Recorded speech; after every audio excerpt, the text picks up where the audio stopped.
Retro looks plus நேயர்களுக்கு வணக்கம். இன்றைய பொலிட்டிக்கல் ஃபன் நிகழ்ச்சியில் தமிழகத்தில் நடக்கும் அரசு நிலை பற்றி விவாதிக்கலாம். வணக்கம் கார்த்திக். வணக்கம் ஜோ. ப்ளஸில் வீடியோ போட்டுறோம், முன்னால் ஆச்சு, இருந்தாலும் போடுறோம். தொடர்ந்து சப்ஸ்கிரைப் பண்ணுங்கள்.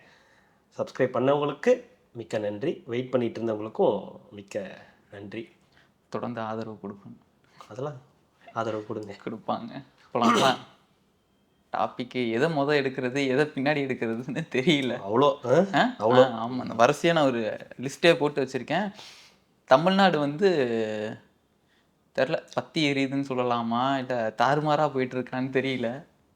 காரு பைக்கு தான் போகுது, தாறுமாறாக போயிட்டு இருக்குது. கார் பைக்கும் போயிட்டு தான் இருக்குது, தாறுமாறாகவும் போயிட்டு தான் இருக்கு. ஆமாம், அது ஜிடிபி அது இதுன்னு பயங்கரமான வளர்ச்சி, திராவிட மாடல் ஆட்சியோட அந்த இது எல்லாமே நல்லா தான் போகுது. ஏன் என்னாச்சு? ஓஹோ ஓஹோ, வாங்கியாச்சா? கருப்பு சட்டையை போட்டு நீங்க சொல்லலாம். என்னன்னு கேட்டேன், நீங்க கருப்பு சட்டை வாங்கினதுக்கு என்ன சொன்னீங்க? ஸ்டாலின் தொடரட்டும், தமிழ்நாடு அவர் வேற மாநாடு வேற போயிட்டு இருக்குது. மாநாடு ஆமா, அது நாளைக்கு கண்டென்ட் பேசிக்கலாம். தொடர்ந்து நான் அப்படியே படிச்சிடுறேன். நான் மானாமதுரில் ஆகாஷ் முன்னாடியே பார்த்தோம், அடிச்சிருக்காங்கன்னு சொல்லி ஹாஸ்பிட்டலில் அட்மிட் பண்ணியிருந்தாங்க, இறந்துட்டாங்க. ஸோ அது நேற்றுக்கு போராட்டம் பண்ணிகிட்டு இருக்காங்க. அடுத்தது கிருஷ்ணகிரியில் ஒரு கொலை பண்ணி, ஒரு வயதானவரை கொலை பண்ணி 70 வயது பெண்ணை 60 வயது 70 வயது முதியவர், 60 வயது இல்லை 75 வயது முதியவர் சொன்னாங்க. எனக்கு நான் பார்த்ததில் அப்படி இருந்தது. 60 வயது இருக்கும். அவங்கள பாலியல் வன்புணர்வு பண்ணியிருக்காங்க. பல்லாவரத்தில் ஒரு ரெட்டை கொலை. அதே மாதிரி நாமக்கல்ல நம்ம பார்த்தோம், 7 வயசு சிறுமி விளாண்டுட்டு இருந்த சிறுமியை பாலியல் வன்முறை. இப்போ அந்த சிறுமி எங்கே இருக்குது அப்படின்ற மாதிரி தேடிட்டு இருக்கதா ஒரு தகவல் வந்திருக்கு. போன ஒரு 4 நாளைக்கு முன்னாடி பார்த்தீங்கன்னா செங்கல்பட்டு பக்கத்தில் பார்த்தீங்கன்னா ஒரு திமுக நிர்வாகியோட கார் ஆக்சிடென்ட், கர்ப்பிணி பெண் கார் ஆக்சிடென்ட் பண்ணியிருக்காங்க. அவரை என்ன சொல்கிறது, அரெஸ்ட் பண்ணி உடனே ரிலீஸ் பண்ணிட்டாங்க. அவர் குடிக்கல, இது சாதாரண ஒரு விஷயம்தான், இது நடக்கிறது தான் அப்படின்னு சொல்லிட்டு அவங்களும் அன்னைக்கே ரிலீஸ் பண்ணிட்டாங்க. இவ்வளோ விஷயம் போயிட்டு இருக்குது. இல்லை, நீங்கள் ஃபஸ்ட்டு இதுலேருந்து சொல்லணும் அப்படின்னா, அவர் அன்றைக்கி அப்படி பண்ணியிருக்க கூடாதுன்றது தான் உண்மை. அவர் அன்னைக்கு அப்படி மட்டும் அந்த நடிகையோடு அன்றைக்கி அவர் போகாமல் இருந்திருந்தாருன்னா இந்த மாதிரி இந்த அளவுக்கு அந்த பிரச்சனை வந்திருக்காது. இந்த அளவுக்கு நான் சொல்கிறது இந்த பிரச்சனை இல்லை, ஜென்ரலாக இருக்கக்கூடிய பிரச்சனைகள் எதுவுமே வந்திருக்காது. ஸோ ரெண்டாவது அவர் மகளிர் தின விழாவில் அவர் ஒர்த்து இல்லை அப்படின்னு சொன்னதும் ஏற்றுக்கொள்ளக்கூடிய ஒரு விஷயம் கிடையாது. ஸோ விஜய் அவர்களால் ஒரு ஆட்சியை அமைத்து ஒரு சரியான ஒரு அணுகுமுறையை இந்த மக்களுக்கு வழங்க முடியாது அப்படின்றது தான் இதுலேருந்து நம்ம தெரிஞ்சுக்க விஷயம். இதெல்லாம் சட்ட ஒழுங்கு பிரச்சனை கிடையாது. இல்லை, விஜய் அப்படி பண்ணக்கூடாது இல்லையா? விஜய்க்கு அந்த இது கிடையாது இல்லையா? அவர் ஒரு நல்ல மதிப்புள்ள ஒரு மனிதர். அவர் ஒரு நடிகையோட ஒரு மனைவி கதரை இது பண்ணி விட்டுட்டு, வழக்கு போட விட்டுட்டு, இந்த மாதிரி வேற ஒரு நடிகையோட ஒரு திருமணத்துக்கு வராருன்னா அவருக்கு எவ்வளோ ஒரு இது இருக்கும், ஆணவம் இருக்கும். அவர் இப்படி செய்யறதுன்றது எந்த தாய்மார்களாலையும் ஏற்றுக்கொள்ள முடியாது. ஒரு மகளுக்கும் மனைவிக்குமே சரியாக இல்லாத ஒரு நபர் எப்படி இந்த நாட்டை ஆள முடியும்? 2 பேரும் கொல்லப்பட்டிருக்காங்களே. அதான் சொல்கிறேன், விஜய்கிட்ட நம்ம எத்தனை தடவை சொன்னாலும் விஜய் அவர்கள் இதை ஏற்றுப்பாரா ஏற்றுக்க மாட்டாரான்னு எனக்கு தெரியவே இல்லை. ஏன் அவர் அவங்க ஒய்ஃபை வீட்டுக்குள்ளே சேர்த்துக்கிறதுல அவர் என்ன பிரச்சனை? 27 ஆண்டுகள் வாழ்ந்திருக்காங்க. கொஞ்சம் கூட அந்த இதுவே இருக்காதா? அந்த ஒரு எண்ணமே இருக்காதா? ஒரு பாசம், அன்பு அதெல்லாம் இருக்கவே இருக்காதா? அவர் எப்படிங்க நம்மளை ஆள முடியும்? அவர் கிட்டத்தட்ட ஒரு சைக்கோ மாதிரி செயல்படுறாருங்க. 7 வயது குழந்தைங்க. அதான் சொல்கிறேனே, பார்த்திபன் சொல்கிறத நம்ம இல்லைன்னு சொல்ல முடியாது, இருக்குன்னு சொல்ல முடியாது. அவர் நேற்று அந்த நிகழ்ச்சியில் குந்தவை கொஞ்ச நேரம் குந்த வச்சா சரியா போயிடும்னு சொன்னார். அது கிட்டத்தட்ட அதை ஏற்றுக்கிற மாதிரியான ஒரு ஸ்டேட்மெண்ட் தான். அதுக்கே அவர் வருத்தம் தெரிவிச்சாருன்றது எனக்கு தெரியல. இன்னைக்கு தாவேக்கா நிர்வாகி ஒருத்தவங்க கூட கண்டனம் தெரிவிச்சிருக்காங்க. திமுக தான் திருப்பி வரும், திமுக ஆளும், தமிழ்நாடு வெல்லும், ஸ்டாலின் தொடரட்டும், தமிழ்நாடு வெல்லட்டும். வேற திமுக கார மாதிரியே பேசுறீங்களே. இப்படிதான் பேசணும். நீ ஒண்ணு கேட்டா நான் ஒண்ணு சொல்லணும். இது இங்க புரியக்கூடாது, எங்க போனாலும் இது புரியவே கூடாது. உங்களுக்கு புரியாத மாதிரி ஒருத்தர் பேசியிருக்காரு. இங்க நடக்கிற பிரச்சனை அந்த அந்த இதை கொஞ்ச நேரம் தள்ளி வைங்க. சோ இப்ப நீங்க கேட்ட கேள்விக்கும் நான் சொன்ன பதிலுக்கு ஏதாவது சம்பந்தம் இருக்கா? இல்ல, கொஞ்சம் கூட சம்பந்தம் இருக்காது. ஆனா இது இப்படிதான் இருக்கணும், இதுக்கும் திமுகவுக்கும் சம்பந்தம் இல்லைன்றீங்க இப்போ. இது இப்படிதான் இருக்கணும் அப்படின்றது தான் இங்க இருக்கக்கூடிய பல பேருடைய ஆசை. ஆசை இல்லை, அது இப்படிதான் இருக்கணும். உன் இஷ்டத்துக்கெல்லாம் இங்க செய்தி போட முடியாது, உன் இஷ்டத்துக்கெல்லாம் இங்க வந்து அதை பத்திலாம் பேச முடியாது, இதெல்லாம் விவாதம் பண்ண முடியாது. இதுதான் விஜய் என்ன பண்றாரு, விஜய் என்ன கேண்டிடேட்ஸ் தேர்வு பண்ணியிருக்காரு, விஜய் எப்படி கேண்டிடேட்ஸ் தேர்வு பண்றாரு, விஜய் யாரு கூட போனார், விஜய் ஏன் ஒரு ஒய்ஃபு கூட இல்லை, இதுதான் பெரும் பிரச்சனையே தவிர நீங்க சொல்றதெல்லாம் ஒரு பிரச்சனையே கிடையாது. அதெல்லாம் அடிக்கடி எல்லா ஆட்சியிலையும் நிகழக்கூடிய ஒரு சம்பவங்கள் தான். ஆனா அத்திப்புத்தார் மொழி நடக்கிறது தான் விஜய் மாதிரியான நபர்கள் வாழ்க்கையில் நடக்கக்கூடிய பிரச்சனை தான் நாம எடுத்து பேசணுமே தவிர இதை பேசுனீங்கன்னா அது வந்து இந்த உலகுக்கு அது சரிப்பட்டு வராது. இந்த உலகம் வேறு உலகம் அப்படின்றதான். ஸோ நீங்கள் சொன்ன எல்லா விஷயமுமே தமிழ்நாடோட சட்டம் ஒழுங்கு சம்மந்தப்பட்ட ஒரு விஷயம்.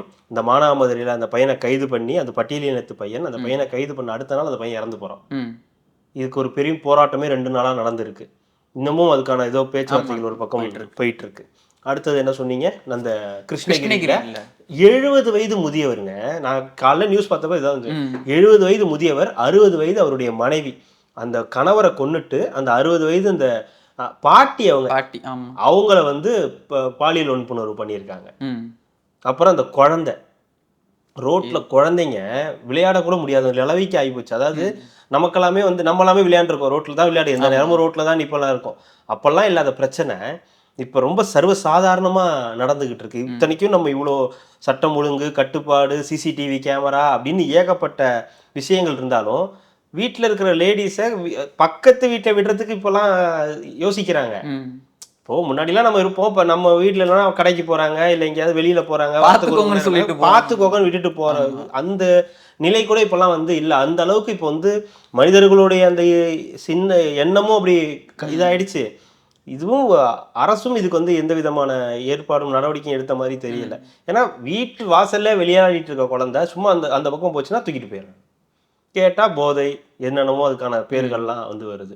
சரி, என்னதான் போதை எல்லாமே இருந்தாலுமே கூட அந்த குழந்தையோட வாழ்க்கைக்கு என்ன பதில் இருக்கு? 60 வயசு பாட்டிக்கும் சேஃப்டி இல்லை, 2.5 வயசு குழந்தை, 7 வயசு குழந்தைக்கும் சேஃப்டி இல்லை. ஆனால் நம்ம வைக்கிற பேரெல்லாம் பாருங்க, வெல்லும் தமிழ் பெண்கள், பெண்களுக்கு ஒண்ணுன்னா, மகளிர் தினத்துல அப்படின்னு. இது எல்லாமே நடந்தது எல்லாமே மகளிர் தினத்துல தான். அதுதான் இவங்க கொண்டாடிட்டு இருக்க அதே நேரத்துல தான். ஆனா இதை பத்தி பேசாம நம்ம அமீர் அண்ணன் மற்றவங்க எல்லாம் என்ன பேசுவாங்கன்னா விஜய் பத்தி தான் பேசுவாங்க.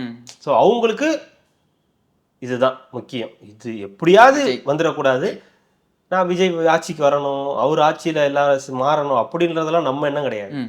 எது தேவையோ அதை யாரும் பேசுறது இல்லை. இப்போ யாருமே ஊடகமும் பேசுற மாட்டேங்குது. ஊடகங்கள்ல ஒரு செய்தி அவ்வளோதான், அது அப்படியே கடந்து போயிடுறாங்க.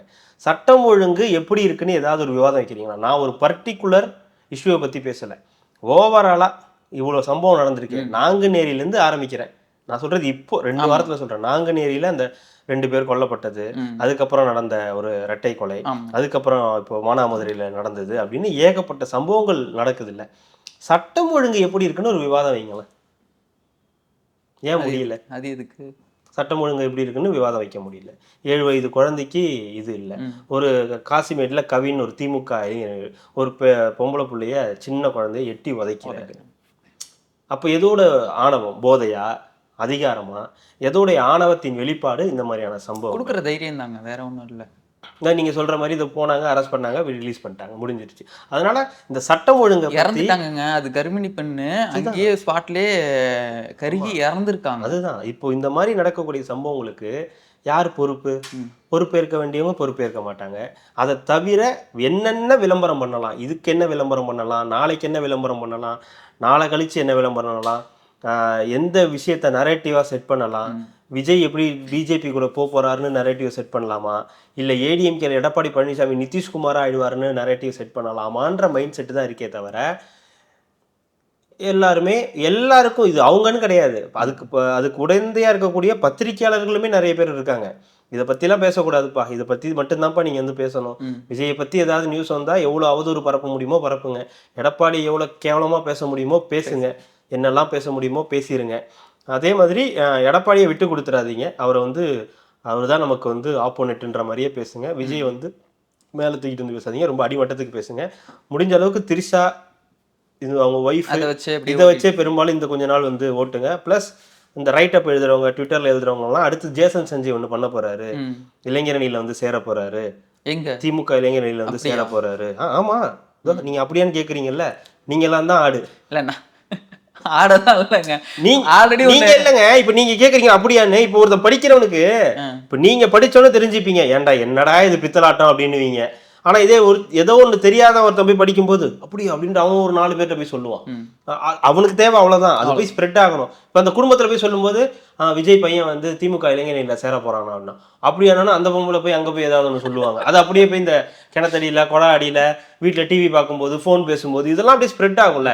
இதெல்லாம் இவங்களுடைய தேவைகள். இது வந்து சின்னதா வந்து அப்பா சந்தோஷப்பட்டு அப்பாடா நம்மளால முடிஞ்சது இன்னைக்கு ஒரு எப்படின்னு ஒரு விஷயத்தை ஸ்ப்ரெட் பண்ணிட்டோம்னு எதையாவது ஒன்று சொல்ல வேண்டியது. ஏதோ சங்கீதா இது கொடுக்க போறாங்க. அடுத்தது ஒன்று, ஆனால் ஃப்ரெண்ட்ஸோட ஜாலியாக ஊர் சுற்றுற வயசில் பையன் பாரு படம் எடுக்கிறதுன்னு குடும்பத்துக்காக ஓடிட்டு இருக்கான். குடும்பத்தை பார்க்க வேண்டிய அப்பனை பாரு நடிகளோட சேர்ந்து சுற்றிக்கிட்டு இருக்காங்க. இல்லை இது நீ சொல்றதெல்லாம் நான் சரின்னு வச்சுப்போம். விஜய் அதுதான் பண்றாரு. விஜய் வந்து ஒரு நடிகையோட சுத்திட்டு இருக்காரு. பையன் வந்து ரொம்ப கஷ்டப்பட்டு இங்க இதுல எங்க போரூர்லயே வலசரவாக்கத்திலேயே ஒரு 5000 ரூபாய்க்கு ஒரு ரூம்ல எடுத்து காமன் டாய்லெட் இருக்கிற ஒரு ரூம்ல தான் வந்து விஜய் தங்க வச்சிருக்காரு. கண்டுக்கல, அதெல்லாம் விட்டுருவோம். சங்கீதா அவங்களுக்கு இங்க தங்கறதுக்கு வீடே கிடையாது, வேற வழியே கிடையாது. அவங்களே வந்து ஹோட்டல்ல ரூம் எடுத்து ஒரு 2000 ரூபாய்க்கு தங்கிட்டு இருக்காங்க ஒரு நாளைக்கு. ரொம்ப கஷ்டப்பட்டுக்கிட்டு இருக்காங்க. அதெல்லாம் ஓகே, உங்களோட அனுதாபங்கள்லாம் விஜய் அவங்களுடைய குடும்பத்தின் மேல் இருக்கட்டும், சந்தோஷம், ஒன்றும் பிரச்சனை கிடையாது. அப்பப்போ கொஞ்சம் இதையும் பேசுங்க. இதெல்லாம் நடந்திருக்குல்ல நாட்டுல, எட்டி உதைச்சிருக்கான் ஒருத்தன் போய். ஏன்டா 60 வயசு பாட்டியை போய் ஒருத்தன் வந்து பாலியல் வன்புணர்வு பண்ணியிருக்கான்னா அவனுடைய மனநிலை எப்படி இருந்திருக்கும்னு யோசிச்சு பாருங்க. அது எப்படி இருந்திருக்கும். இப்போ அவங்க வந்து ஹாஸ்பிட்டல்ல இருக்காங்க, அவங்க ஹஸ்பண்ட் இறந்துட்டாங்க. இனிமே அவங்க என்னன்னு வாழ்வாங்க, அவங்களோட பசங்க இருக்காங்களா என்னன்றது டீட்டெயில் தெரியாது. அந்த டீட்டெயில் தெரியல. இப்போ அவங்களோட அடுத்த கட்ட வாழ்க்கை வந்து எப்படி இருக்கும். சரி, அவங்களாவது 60 வயது பாட்டி, இந்த 7 வயது குழந்தை, 2.5 வயசு குழந்தை, இதுங்கள்ட்ட எப்படி உங்களுக்கு ஒரு பாலியல் வன்புணர்வு வருது அப்படி. அப்போ இதெல்லாம் எங்கிருந்து வருது, எது தூண்டுதலா இருக்கு? போதை. ஸோ இந்த போதை எங்கிருந்து வருது, இதை தடுக்க வேண்டியது யாரு? வீடியோ போட்டா போதுமா? போதை பைக்ல பின்னாடி வராதிங்கப்பா அப்படின்னு விஜய் சொன்னா போதுமா? கண்டிக்க வேணாமா அப்படின்னு கேட்க தோணுது இல்ல? உங்களால எவ்வளோ இதாகுது தெரியுமா, எவ்வளோ ஆக்சிடென்ட் ஆகுதுன்னு தெரியுது தெரியுமா, அதெல்லாம் பேச தோணுது இல்லை? அப்போ போதையை ஒழிக்கிறதுக்கு நீங்க என்ன பண்றீங்க? இதே கேள்வி தானே உங்களுக்கும் வரும்.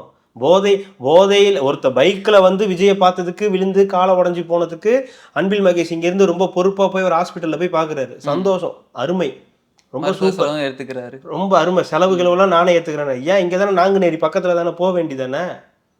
அண்ணன் திருமாவளவனை கூட்டிட்டு வாங்க, நான் ஒரே கார்ல போயிட்டு வருவோம் அப்படின்னு. சரி, அவருக்கு பக்கத்துல உட்கார வைக்கிறது உங்களுக்கு பிரச்சனையா இருக்குதுன்னா வேற கார்ல வர சொல்லுங்க. அது விஜயால ஏற்படல. எது விஜயால ஏற்படல? ஏங்க இந்த பிரச்சனை எல்லாத்துக்கும் காரணம் விஜய் தானேங்க. இது நாங்குநேரிக்குமா? ஆமா, அவர் ஒழுங்கா அன்னைக்கு அந்த நடிகையோட போகாம இருந்திருந்தாருன்னா இந்த பிரச்சனை வந்திருக்குமா? அதுல வெறியாய் சுத்தி தான் 9 பேர் போய் தான் இந்த மாதிரி ஆயிருக்கு. அவர் படத்துல வந்து கத்தி வச்சு சுத்தினா இந்த மாதிரி அதை பார்த்து தானே இன்ஸ்பயர் ஆகி. ஆமா, அதுல இன்ஸ்பயர் ஆனவங்க தான். அதனால இந்த நடந்த சம்பவங்கள் தான் இது அப்படின்னு எழுதாத வரைக்கும் சந்தோஷம். அப்படி அது அடுத்த கட்டத்துக்கும் வருவாங்க. எனக்கு தெரிஞ்சு அடுத்த கட்டத்துக்கும் வரதுக்கான இவரு இந்த புகை பிடிக்கிற மாதிரிலாம் சீன் நடிக்கிறதுனால அதுதான் கெத்துன்றதுனால தான் இவங்க வாங்கி குடிக்கிறாங்க. எல்லாமே அப்படிதாங்க. இப்போ எது பண்ணாலும் விஜய் தான் காரணம். அதாவது நான் சொல்றேன் என்னன்னா, எனக்கு எங்க பிரச்சனை வருதுன்னா, நான் வந்து இதுதான் நீங்க பேசணும்லாம் சொல்லலை, இதையாவது பேசுங்க, இதையும் கொஞ்சம் பேசுங்க. நீங்க வந்து எல்லாருமே வந்து ஏதோ ஒரு நோக்கத்துக்காக செயல்படுறீங்கன்னு வச்சுப்போம். ஏதோ ஒரு நோக்கம் உங்களை வந்து வாங்கியிருக்காங்க, இந்த எலெக்ஷன் வரைக்கும் தான் உங்களுக்கும் வந்து வாய்ப்புகள் இருக்கு அப்படின்னா அதை செஞ்சுக்குங்க. பிளஸ் 1-2 உங்களோட மனசாட்சிக்கு விரோதம் இல்லாம அது 1-2 இந்த நியூஸ்பா இந்த மாதிரி நடந்திருக்க கூடாது அப்படின்னு. இன்னைக்கு திருமாவளவன் அவர்கள்லாம் வந்து சண்முகம் அவர்கள்லாம் வந்து இதெல்லாம் எதிர்ப்பெல்லாம் தெரிவிக்கிறாங்க. திருமாவளவன் தெரிவிச்சாரான்னு தெரியல, சண்முகம் அவருக்கு தெரிவிச்சு இந்த மாதிரி மானாமதுரையில் நடந்ததை வந்து கண்டிக்கிறோம் வைக்கிறோம். எங்கேயுமே திமுகனோ ஸ்டாலின் அவர்கள்னோ எங்கேயுமே இல்லை, வார்த்தையே இல்லை. அது தேட வேண்டியதா இருக்குது, 2-3 தடவை படிக்க வேண்டியதா இருக்கு. அந்த மாதிரி வார்த்தைகளே இல்லை. நீங்க கூட்டணி கட்சியா இல்ல மெர்ஜ் பண்ணிட்டீங்களா சொல்லிடுங்க. ஏன்னா நம்ம பாட்டுக்கு தேவையில்லாம வந்து டேக் பண்ணி போட்டாதாவது அது போட்டிருக்காங்களா எம்கே ஸ்டாலின் அதெல்லாம் கிடையாது. அதுல எப்படி ஒரு காவல்துறையை கண்டிக்கிறாங்களாம்? யாரு காவல்துறை? ஆந்திரா காவல்துறை தான் இங்க வந்து வேலை செஞ்சுக்கிட்டு இருக்கு கண்டிக்கிறது. நம்ம இதுதான் கேட்கறோம், நீங்க கூட்டணி கட்சியா இல்ல மெர்ஜ் பண்ணிட்டீங்களா? மெர்ஜ் பண்ணிட்டீங்கன்னா சொல்லுங்க, நாங்கள் உங்களை கேட்க மாட்டோம். நீங்களும் திமுகன்னு சொல்லிட்டு உங்களை விமர்சிச்சுட்டு போயிட்டே இருக்கலாம். நீங்க கூட்டணி கட்சி, இந்திய கம்யூனிஸ்ட், மார்க்சிஸ்ட் கம்யூனிஸ்ட், நாங்க 5 கேட்டோம் 7 கேட்டோம்னு கேட்கும்போது தான் நம்ம கேள்வி கேட்க வேண்டியதா இருக்கு. ஏங்க இது மாதிரி நடந்திருக்கு, இந்த கேள்வி இதுக்கெல்லாம் என்னங்க பதில்? இது வந்து நடந்திருக்குது, நீங்க வந்து ஸ்டாலின்னு சொல்லலை, அரசுன்னு சொல்லலை, திமுகன்னு சொல்லலை, டைரக்டா போய் காவல்துறைன்னு சொல்றீங்களே, காவல்துறை என்ன பண்ணும்? காவல்துறை யார் கட்டுப்பாட்டில் இருக்கு? காவல்துறையை வந்து இவ்வளோ நாளாக வச்சிட்டு இருக்கிறது யாரு? ஹேண்டில் பண்றது யாரு? இவ்வளோ கேள்விகள் வந்து இருக்கு, இவ்வளோ பிரச்சனைகள் நாட்டில். நீங்க சொன்ன அந்த 3 இல்லை, இன்னும் இருக்கு, எக்கச்சக்கமா இருக்கு. சொல்லவே எடுத்து பேச வேண்டிய பிரச்சனைகள்னு பார்த்தா எக்கச்சக்கமா இருக்கு. சட்டம் ஒழுங்கு பிரச்சனை. ஆனா நம்ம பேசணும் பாருங்க முன்னாடி, இந்த நெட்வொர்க் அது உள்ளார இதை கொண்டு வரவே வராது. தடுப்பணையை போட்டு தடுத்து பத்திரிகையாளர்கள், அரசியல் விமர்சகர்கள் எல்லாரையும் வச்சு பூசி கீசி அப்படியே. அதுக்கு ஒருத்தர் சொல்லியிருந்தாரு, இவர் தான் செந்தில்வேல் தான் சொல்லியிருந்தாரு, நாங்குநேரி சம்பவத்துக்கு என்ன காரணம் அப்படின்னு. அது வந்து கலைஞர் அவர்கள் அப்பவே வந்து பார்த்தீங்கன்னா அதற்கான ஏற்பாடுகள்லாம் செஞ்சுட்டாராம். அது வந்து செஞ்சு முடிக்கிற தருவாயில ஆட்சி மாற்றம் ஏற்பட்டுருச்சான். ஜெயலலிதா அவர்கள் ஆட்சி வந்தோன்னா அதை வந்து மொத்தமாக கொலாப்ஸ் ஆயிடுச்சான். அது கொலாப்ஸ் ஆனதுனால அப்படியே வந்து இடியாப்ப சிக்கல் ஆயிடுச்சான். இடியாப்ப சிக்கல் ஆனதுனால ஒவ்வொன்றா இப்போதான் வந்து பார்த்துக்கிட்டே இருக்காங்களாம். அப்படி பார்த்துக்கிட்டு இருக்கிறதுனால தான் வந்து அடுத்த ஆட்சி வரப்போகுது. அது அடுத்த ஆட்சிக்குள்ள இல்லை சார், எனக்கு புரியவே இல்லை. நீங்க தான் 4.5 வருஷமா ஆட்சி பண்ணிருக்கீங்க. 4.5 வருஷமாவா ஒரு இதுல இடியாப்ப சிக்கல் இருக்கும்? 4.5 வருஷமாவா இடியாப்ப சிக்கலை ஒண்ணா எடுத்துக்கிட்டு இருப்பீங்க? அப்போ என்னன்னா இவங்களோட நோக்கம் என்னன்னா, அதெல்லாம் அப்பயே பண்ணிட்டோம், அது வந்து ஆட்சி மாற்றம் ஏற்பட, இதெல்லாம் சப்பக்கட்டு. இன்னமும் ஒரு அரசியல் விமர்சகர்னு சொல்லி உட்கார வச்சிருக்காங்க. தலைமை கழக பேச்சாளர்னு திமுகலே போட்டாங்க. அப்பயும் நியூஸ் சேனல் ஐயோ உங்களுக்கு தெரியாது அவர் அரசியல் விமர்சகர் அப்படின்னு இன்னமும் அவரை உட்கார வச்சு பேசிட்டு தான் இருக்காங்க. எப்பன்னா அப்பவே நம்ம புரிஞ்சுக்கணும், நம்ம தான் வந்து பைத்தியக்கார மாதிரி தேவையில்லாம பேசிக்கிட்டு இருக்கோம் இதை பத்தி எல்லாம் அப்படின்னு. ஸோ அதனால என்ன சொல்றேன், நீங்க தான் எடுக்காதீங்க, அப்படியே விஜய் டாபிக் போயிடுவோம். இனிமேல் சட்டம் ஒழுங்கு இதை பத்திலாம் நம்ம வந்து பேச வேண்டாம். இதுக்குள்ள இன்னும் 2 விஷயம் இருக்குது. என்னது? அதையும் முடிச்சுட்டு ஒரேடியா அந்த சைடு போயிடலாம். கோயம்புத்தூர்ல ஆரம்ப சுகாதாரம் தன்னுடைய வீடாகவே மாற்றிக்கொண்ட நிர்வாகி தான் நினைக்கிறேன், வீடாவே மாத்திட்டாரு. சும்மா வரலடா, வீடு கட்டி இருக்கோம். வீடு கட்டி இருக்க அதிகாரம் இருந்தா நீங்க என்ன வேணா பண்ணலாம், என்ன எந்த எக்ஸ்ட்ரீம் வேணாலும் போகலாம் அப்படின்றதுதான். ஸோ இப்போ மக்கள் ஒன்று புரிஞ்சிக்க வேண்டியதுதான். அதாவது இந்த திமுக ஆட்சி வரணுமா வேண்டாமா, அதிமுக ஆட்சி வேணுமா வேண்டாமா, தாவேக்கா வேணும் அப்படின்றது இல்லை. யார் ஆட்சியில வந்தாலும் மக்களுக்கு அது வந்து ஒரு பயனுள்ளதா இருக்கணும். இல்ல மக்களை துன்புறுத்தாவது இருக்கணும். உங்களால மக்களுக்கு பயனில்லைன்னா கூட பரவாயில்ல, மக்களுக்கு துன்புறுத்தாமலாவது இருக்கணும். எவ்வளவு துன்புறுத்தல்கள் பாருங்களேன். நம்ம வந்து இந்த ஊர்ல தான் இருக்கோம், ஆனா இதெல்லாம் நம்மளால கேள்வியே கேட்க முடியல. இதை கேள்வி கேட்க வேண்டிய யாரும் கேள்வியும் கேட்கறது இல்லை. இது ஒரு பெரிய பிரச்சனை தானே. இப்போ நடக்கக்கூடிய பிரச்சனை. மக்களுக்கு இது எதுவுமே தெரியறது இல்லை. மக்கள் இதை வச்சு எடை போட மாட்டாங்க, மக்களுக்கு அது தேவையில்லை. மக்கள் ஏன் சிந்திக்கவே மாட்டாங்களா? மக்களுக்கு அந்த எண்ணமே வராதா? எப்படிங்க எது நடக்கிறது நாளைக்கு நமக்கும் நடக்கும்ன்றது தானே யோசிக்கணும். நம்ம காலையில இந்த நியூஸ் பார்த்தா எனக்கு அப்படித்தானே தோணுச்சு. எங்க வீட்டுல எங்க அம்மா இருக்காங்க, என் ஒய்ஃப் இருக்காங்க, எந்த நம்பிக்கையில நான் வந்து விட்டுட்டு வர்றது அப்படின்னு ரோட்ல இறங்கி போனா எவன் எப்போ வந்து வெட்டுவான்னு தெரியாது. இது ஏதோ இந்த ஆட்சியில நடக்குது, இதுதான் நான் மென்ஷன் பண்ணி சொல்றேன்னு சொல்லல, எல்லா ஆட்சியிலையும் இதெல்லாம் நடக்குதான் செய்யுது. இங்க ஓவரா இருக்குது. இல்ல இப்ப அதிகமா இருக்குன்றதை தாண்டி அதுக்கு வந்து ஒரு சொல்யூஷனே இல்லை. அதுக்கு நாங்கள் எந்த சொல்யூஷன் எடுக்கோம்? என்ன சொல்யூஷன் கேட்டால் அரெஸ்ட் பண்ணியாச்சு. அரெஸ்ட் பண்ணுறீங்க ரைட், அதுக்கப்புறம் அடுத்த கட்ட நடவடிக்கை என்ன? அது நடக்காமல் இருக்கிறதுக்கு என்ன ஐடியாஸ் வச்சிருக்கீங்க? அது நடக்காமல் இருக்கிறதுக்கு என்ன ஆக்ஷன் எடுக்கிறீங்கன்ற ஒரு கேள்வி இருக்குல்ல. அதுதான் திரும்ப திரும்ப கேட்கப்படுறது. ஏதோ இந்த ஆட்சியை கூட சொல்லணும், ஏதோ இந்த ஆட்சியை வந்து நம்ம இதை பேசி இதை வந்து எடுத்து விடணுன்றதெல்லாம் கிடையாது. சரியில்லை சொல்கிறோம், நீங்களே நிறைய பேர் வந்து கமெண்ட் பண்ணுறீங்க, பார்த்து பேசுங்க, நீங்கள் வந்து உஷாராக இருங்க அப்படின்னா. அப்போ உங்களுக்கே தெரியுது ஏதோ ஒன்று நடந்தா இங்க ஏதோ ஒன்று நடக்குது, எடுத்து பேசினா உங்களுக்கு ஏதாவது பண்ணிடுவாங்கன்றது, ஏதோ ஒரு விஷயம் நடக்குது. ஆனா ஏன் அவ்வளவு பயந்து என்னதான் பண்ண போறோம்? எனக்கு ஒண்ணுமே புரியல. யாருமே கேள்வியும் கேட்கறது இல்ல, இப்படி ஒரு விஷயத்துக்கு யாரும் எதுவுமே பேசுறதும் கிடையாது. இல்ல ஜோ, பயந்துன்றது இல்ல, இது எல்லாருக்குமே அவங்க தனிப்பட்ட வாழ்க்கைன்னு ஒண்ணு இருக்குல்ல. இப்ப யாரா இருந்தாலும் விமர்சனம்னு ஒண்ணு இருக்கணும், அந்த விமர்சனம் ஏத்துக்கணும். நம்மளும் தொடர்ந்து விமர்சனம் பண்றோம். ஆனா நம்ம சொல்ற விமர்சனம்ன்றது தனி மனித விமர்சனம் கிடையாது. ஸ்டாலின் இப்படி பண்ணாரு, ஸ்டாலின் அப்படி சொல்லல. இந்த அரசு என்ன பண்ணுச்சு, இந்த அரசால என்னென்னலாம் பிரச்சனைகள் இருக்கு, இந்த அரசுக்கு என்ன தேவைகள் இருக்கு, இந்த அரசு செய்ய வேண்டியது என்னன்றதான் நம்ம சொல்றோம். நம்ம ஏதோ திமுகவுக்கு எதிராக பேசுறோம், திமுக ஆட்சிக்கு இல்லை, இந்த அரசுக்கு எதிரான பிரச்சனைகள் சொல்றோம். ஸோ தொடர்ந்து இந்த சட்டம் ஒழுங்குன்றது ஒரு பெரிய பிரச்சனையா இருந்துகிட்டே இருக்கு. அதனால வரக்கூடிய பாதிப்புகள் என்ன அப்படின்றத நம்ம தொடர்ந்து சொல்லிக்கிட்டே இருக்கோம். அது பார்த்துக்கலாம். யார் திமுக கூட்டணியில இருக்காங்க, யார் தேமுதிக மகளிர் மாநாட்டுல பாத்தீங்களா என்ன பேசுனாங்கன்னு? மகளிர் மாநாடுலாம் இல்ல, மாநாடு மகளிர் தினத்துல அவங்களோட ஆபீஸ்ல வச்சு கொண்டாடி இருப்பாங்கன்னு நினைக்கிறேன். அந்த இதுக்கு மாரியம்மன் கோயிலுக்கு போயிட்டு போனாங்க. நாக்க விட்டிருவேன், நீ எவ்வளவு நாளும் கேஸ் வாங்க, நான் பாத்துக்கிறேன். அப்புறம் இப்படி இருக்கும், இப்படிதான் இருக்கும். ஆமா, இதே மாதிரி அவங்க மேடையில ஒருத்தர் பேசினாரு, பத்திரிகைக்காரனை தான் அடிச்சுட்டு ஏற்கனவே ஜெயிலுக்கு போனேன், திருப்பி ஒழுக்கமா இருங்க, ஒழுங்கா பேசுங்க, எனக்கு ரொம்ப கோவம் வருது, அப்புறம் ஏதாவது ஏடா கூடமா ஆயிடணும்னா புனித அன்னை வந்து சிரிச்சாங்க ம் அந்நியார். அடுத்து நேற்று ஒரு அம்மா வந்து நாக்க வெட்டிடுவேன் அப்படி வெட்டிடுவேன்னு பேசுகிறாங்க. ஓகே, இது ஏதோ அவங்களோட மேல அபிமானம் உள்ள பக்கத்தில் இருக்காங்கன்ற ஒரு சில பேருக்கு மைக்க பிடிச்சோன்னா என்ன பேசுறதுன்னு தெரியாதுங்க. அவங்களோட இருக்கிறதெல்லாம் மொத்தமாக கொட்டிடுவாங்க. அந்த மாதிரி அவங்க பேசியிருப்பாங்கன்னு வச்சுங்களேன். அதெல்லாம் அப்புறமா கூப்பிட்டு கண்டிப்பாங்க. அது ஒரு பெரிய மேட்ரு கிடையாது, தட்டி விடுங்க. கமலஹாசன் அவர்கள் கண்டனம் இங்கே பாடுற என்னங்க, யாராவது ஒருத்தர் இந்தியால இருந்து யாராவது ஒருத்தர் பேசியிருப்பாங்களா? நீ இந்த ஊர்ல தான் மோடி கூட பேசியிருக்க மாட்டாரு. நீ இந்த ஊர்ல தான் இருக்கியாப்பா, முதல்ல அதை சொல்லுப்பா. ஏங்க இல்ல, ஒருத்தர் ட்வீட் போட்டார் இல்லையா, அவரை தான் கேட்குறேன். நீ நிஜமாவே இந்த ஊர்ல தான் இருக்கியா, இல்ல வேற எதுவும் லோகத்துல இருக்கீங்களா, இல்ல ஷூட்டிங் கீட்டிங் எங்களே வந்து எங்கேயாவது ஏதாவது வீடியோவை பார்த்துட்டு உடனே ஒரு ட்வீட் போடணும்னு போடுறீங்களா? என்னன்னே ஒன்றும் புரிய மாட்டேங்குது. நீங்கள் நானே உட்காந்து இவ்வளவு நேரம் இதை மூச்சு பிடிக்க பேசிக்கிட்டு இருக்கோம். நாட்டுல இவ்வளவு பிரச்சனை நடந்துகிட்டு இருக்கு, லேடிஸ்க்கு இவ்வளவு பிரச்சனை இருக்கு, குழந்தைக்கு இவ்வளவு பிரச்சனை இருக்கு அப்படின்னு கூச்ச நாச்சமே இல்லாம இங்க இருந்து ட்ரம்ப்புக்கு வந்து இவர் ட்வீட் போட்டா ட்ரம்ப் உட்கார்ந்ததுதான் வேலையா? முதல்ல ட்ரம்ப் உட்காந்து கமலஹாசன் என்ன ட்வீட் போட்டிருக்காரு அப்படின்னு பாக்குறாரு. ராஜ்யசபா எம்பி கமலஹாசன் அவர்கள் நமக்கு இந்த மாதிரி ஒரு ட்வீட் போட்டிருக்காருன்னு உட்காந்து படிப்பாரா? உலக அமெரிக்கா அந்தாலும் ஒரு பைத்தியம். அவனுக்கு நீங்க போடுறீங்களே, உங்களுக்கு ஏதாவது இருக்குதா? நான் என்ன கேட்குறேன், முதல்ல இந்த ஊர் பிரச்சனைக்கு வாங்க, இங்கே நடக்கிற பிரச்சனைக்கு வாங்க. உங்கள் கூட்டணி கட்சின்னு சொல்கிறதா இல்லை உங்கள் கட்சின்னு சொல்கிறதான்னு தெரில. ஸோ இப்போதைக்கு அவங்க இது கூட்டணி கட்சி தானே. சரி, உங்கள் கூட்டணி கட்சியில இந்த மாதிரிலாம் நடக்குது. உங்கள் ஆட்சியில் நீங்கள் ஆதரிக்கிற இந்த ஆட்சியில் அவங்களுடைய சிபாரிசில் ராஜ்யசபா எம்பியான நீங்கள் இந்த மக்களுக்காக என்ன குரல் கொடுத்தீங்க? ஏன் சிபாரிசுன்னு அழுத்தி? சிபாரிசு தான். என்ன சாதிச்சாரு இவருக்கு? இப்போ ராஜ்யசபா எம்பி இது வரைக்கும் என்ன பண்ணிருக்காரு? ஒன்றும் பண்ணல. என்ன போய் தமிழுக்காக போய் தமிழ்ல பேசினாரு, அவ்வளவுதானே. அதை தாண்டி வேற என்ன பண்ணாரு? அதுவும் நிறைய பேருக்கு புரியல. வழக்கம் போல யாருக்கும் புரியலன்னு வச்சுங்களேன், அது வேற விஷயம், அதை விடுங்க. சரி, தமிழ்ல பேசின வரைக்கும் சந்தோஷம் கூட வச்சுப்போம். வேற என்ன உங்களால வேற என்ன நடந்திருக்கு இது வரைக்கும் அப்படின்னு ஒரு கேள்வி வரும். ரைட்டு, சரி, ராஜ்யசபா எம்பியில இதெல்லாம் பேசுறீங்க, ரைட்டு. இந்த மக்களுக்காக இப்ப நடக்கக்கூடிய பிரச்சனைகள்ல என்ன பேசியிருக்கீங்க? ஏதாவது ஒரு விஷயம், ஏதாவது ஒரு போராட்டம். சரி, போராட்டம் பண்ண முடியாது, நீங்க 5 பேர் தான் இருக்கீங்க, போராட்டமும் பண்ண முடியாது உங்களால. இதே ஒரு ட்வீட் போடுவீங்கல்ல. நீங்க 2021 வந்து ட்வீட் அரசியல் தானே பண்ணிட்டு இருந்தீங்க. இந்த மாதிரி நடந்திருக்கு, நடக்கக்கூடாது, அரசு இதை கவனத்தில் கொள்ளணும், இந்த என்னுடைய நன்மதிப்பை பெற்ற இந்த திராவிட மாடல் ஆட்சியில இது நடக்கக்கூடாது அப்படின்னு ஒரு ட்வீட் போடணும்.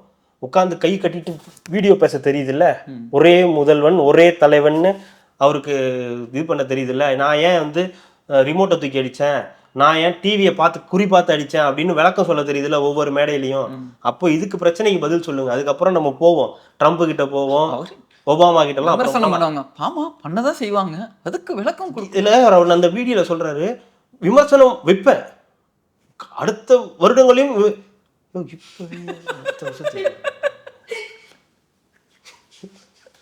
எவ்வளோ யோசிச்சு பாருங்க, இங்க என்ன பிரச்சனை நடந்துகிட்டு இருக்கு. ஏதாவது சொல்லுவாங்க புதுப்பேட்டில், மேல என்ன நடக்குதுன்னே தெரியல அப்படின்னு. அந்த மாதிரி தான் நம்ம ஆளு. நம்ம வந்து சினிமா திரைத்துறையில வந்து நம்ம அப்படி பார்த்த ஒரு மனிதர், அப்படி ஒரு இன்ஸ்பிரேஷனா எடுத்துக்கிட்டு, அதுவும் நீங்கெல்லாம் வந்து அப்படி ஒரு இன்ஸ்பிரேஷனா எடுத்து இந்த மனிதரை வந்து நம்ம வந்து ஒரு அரசியல்ல இப்படி வந்து பேச வேண்டிய நிலைக்கு நாம தள்ளல, அவரே தள்ளிக்கிட்டாரு. அதுக்கு நாம பொறுப்பாக முடியாது. ஸோ எந்த விதத்திலையும் அவருடைய செயல்பாடுகள்லாம் ஏற்றுக்கொள்வது இல்லை. இதெல்லாம் சும்மா தேவையில்லாத வேலை. இப்போ உங்கள் ட்வீட்டெல்லாம் அவன் படிக்க போறானா? உங்கள் ட்வீட்டை இங்கே இருக்கிறனே எவனும் படிக்க மாட்டான். இங்கேருந்து நீங்கள் அங்கே அனுப்புனா அப்படி, அது இல்லாமல் முதல்ல அவன் எவனுக்கும் புரியவே இது அனுப்பியிருக்காரு அப்படின்னு தான் போவான், அவன் கடந்து போயிடுவான். சமத்துவபுரம் மாதிரி சமத்துவ நாடா மாத்துறதுக்கு ஏதாவது புதுசாக ஏதாவது முயற்சி எடுத்தாலும் எடுக்கலாம். பார்த்துப்பா தம்பி, சரியில்லைப்பா நீன்னு இந்த மாதிரிலாம் ட்வீட் போட்டால் திராவிட மாடலுக்கு பிடிக்காது. அடுத்த தடவை ராஜ்யசபா எம்பிலாம் தர மாட்டாங்க, பார்த்துக்குங்க அப்படிதான் சொல்ல தோணுது. இப்போ போயிடலாங்களா? மெயின் டாபிக் உள்ள போயிடலாங்களா? இதுதான் மெயின் டாபிக், சொல்லுங்க. காலைல இருந்து பார்த்தேன் பேஜ், லைவ் பேஜ் பார்த்தாலே விஜய்க்கு வந்து நெருக்கடி, புதிதாக விஜய்க்கு இவனுங்களுக்குனே அமைதா இல்ல அது கிரியேட் பண்ணப்படுதானே எனக்கு தெரிய மாட்டேங்குது. கண்டென்ட் கொடுக்குறாங்க ஒவ்வொருத்தரும். நம்ம காலைல இருந்து இதெல்லாம் தான் மெயின் டாபிக். இப்போ நம்ம பேசின ஆரம்பத்துல பேசணும் பாருங்க, அதெல்லாம் ஒவ்வொன்றும் பேசினாலே 1 மணி நேரம் பேசலாம். இதுல அதுதான் டாபிக். ஆனா கரெக்டா வந்து சிக்கின மாதிரி இன்னைக்குன்னு பார்த்து எல்லாமே விஜய் செய்திகள் தான்.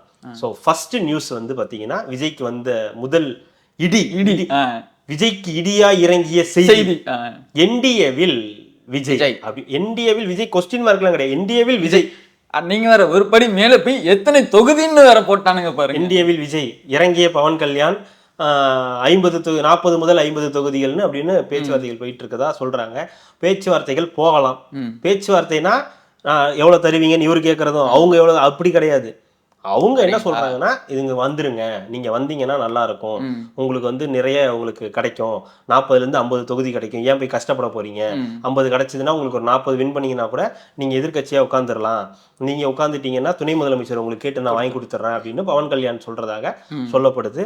ஏதோ ஆஃபர்ஸ் சொல்றாங்கன்னு. இங்க பேசிக்கிட்டு இருக்கும்போது இன்னைக்கு காலைல 2-3 பேருக்கு வயிற்று வலி. என்னையா பிரச்சனை, மாத்திரை இல்ல பிரச்சனை என்ன உடம்பு சரியில்லை, என்ன உடம்பு சரியில்லை, ஒரு மாதிரி தலைவலிக்கிற மாதிரி ஒரு மாத்திரை சாரிடான போட்டு வா, இல்ல பெரிய தலைவலி. என்னடா பெரிய தலைவலி, ஜனநாயக முறையினால இன்னைக்கு பார்க்க முடியாது. என்னடா இத்தனை நாள் மார்ச் 9ஆம் தேதி டைம் கொடுத்து படம் பார்க்க முடியாது, 20 பேர் கொண்ட குழுல 2 பேருக்கு உடம்பு சரியில்லைன்னா படம் போட மாட்டாங்க. எனக்கு புரியல. ஒரு 2 பேர் கருத்து 5 பேர்லயே ஒருத்தர் கருத்து தானே, அது மாதிரி அவங்க 2 பேர் கருத்து ரொம்ப முக்கியமா இருக்கும். என்ன திடீர்னு இன்னைக்கு வந்து படம் பார்க்க மாட்டேங்கிறானுங்கன்னு சொல்றானுங்களேன்னு சொல்லிட்டு போய்கிட்டே இருந்தா, உலகத்திலேயே இந்த மாதிரி ஒரு விஷயம் எங்கேயுமே நடந்திருக்கு, பார்த்திருக்கவே முடியாது. ஜனநாயகருக்கு நடக்கிற மாதிரி ஒரு அக்கிரமம் போரு இந்த ஜனநாயகத்துல நடக்காது. சரின்னு சொல்லிட்டு சரினா ஜனநாயகனுக்கு தான் இப்படி ஆகி போச்சு. அடுத்து நம்ம போய் ஏதாவது கிளம்பி வா, ஆமா சரி வாங்க என்னன்னு போய் பார்க்கலான்னு போனா அதுக்குள்ள சிபிஐல இருந்து விசாரணை. என்னங்க சிபிஐல இருந்து விசாரணை என்ன சொல்றீங்க, என்ன எப்போ வந்துச்சு, அதெல்லாம் அனுப்பியாச்சா? எனக்கு திடீர்னு சொல்றீங்க, என்ன நீங்க கூட்டணிக்கும் பேசுறீங்க, சிபிஐக்கும் வர சொல்றீங்க? இல்ல நான் வரேன் சொல்றேன், எனக்கு கட்சி வேலைகள்லாம் இருக்கு, நீங்க திடீர்னு கூப்பிட்டா என்னால வர முடியாது, நான் பார்த்துட்டு சொல்றேன், ஒரு அடுத்த இதுல நீங்க ஏதோ கூப்பிடுங்கன்ற மாதிரி சொல்லியிருக்காரு. சென்னையிலே வைங்க, சும்மாலாம் டெல்லிலாம் வர முடியாது அப்படின்ற மாதிரி சொல்லியிருக்காரு. அது எப்படி எடுத்துப்பாங்கன்னு தெரியல, இல்லை இதுக்கான அப்ரூவல் கொடுப்பாங்களா என்னன்றது தெரியல. அது ஏன்னா அது ஒரு பக்கம். ஒரே நேரத்தில் பாருங்க, என்டிஏல கூட்டணியும் பேசுறாங்களாம், ஜனநாயகனையும் ரிலீஸ் பண்ண விட மாட்டாங்களாம், சிபிஐயும் கூப்பிடுவாங்களாம். அப்போ எப்படி ஒரு மனுஷன் கூட்டணிக்கு போவான்? இது வந்து கிட்டத்தட்ட காங்கிரஸ் இதுக்கு டிஎம்கேக்கு பண்ண மாதிரி தான்.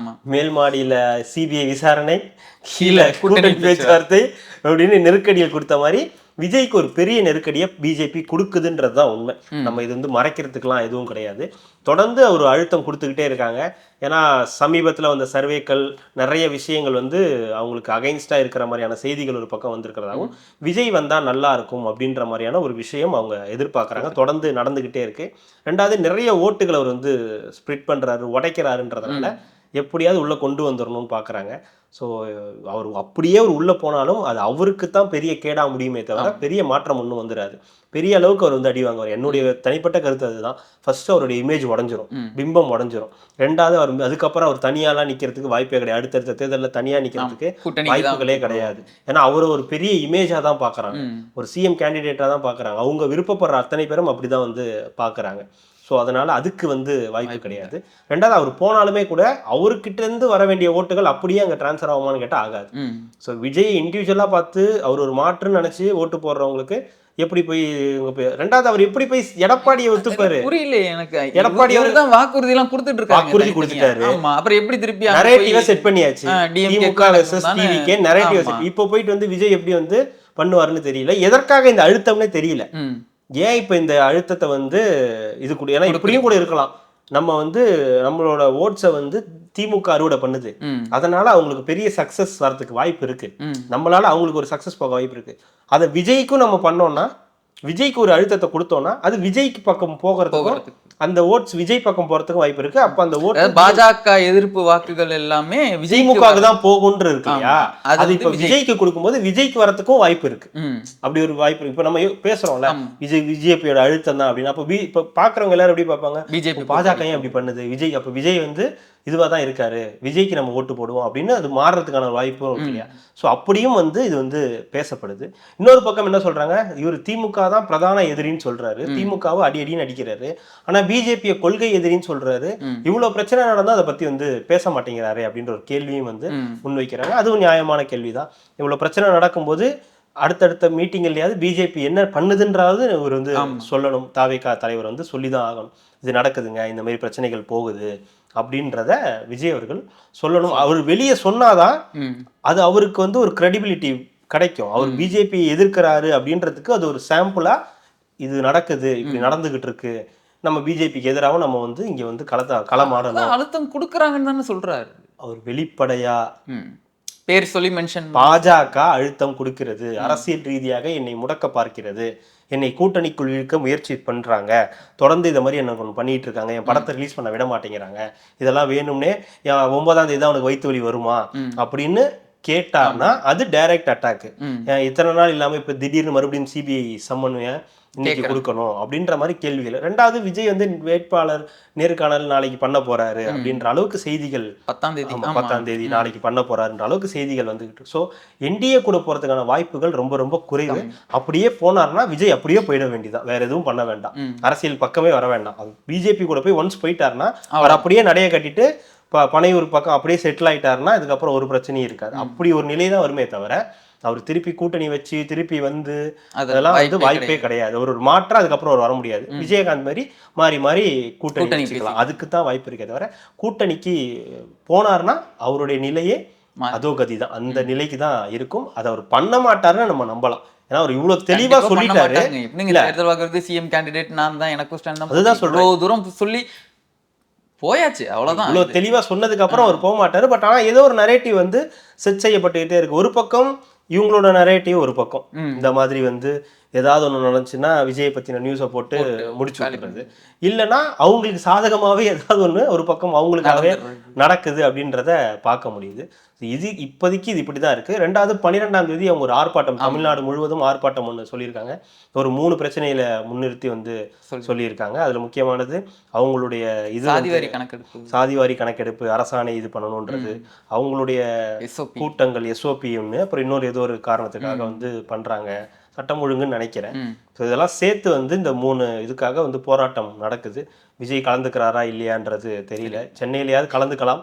அவர் கலந்துக்கிட்டாருன்னா அது இன்னும் கொஞ்சம் ஒரு வீரியமான ஒரு போராட்டமாக இருக்கும் அப்படின்றத எதிர்பார்க்கலாம். இதுதான் இன்றைக்கு மட்டும் நடந்திருக்கக்கூடிய சம்பவங்கள். அவ்வளவு இருக்கு, இன்னும் இருக்கு, குமுறதுக்கு நிறைய இருக்கு.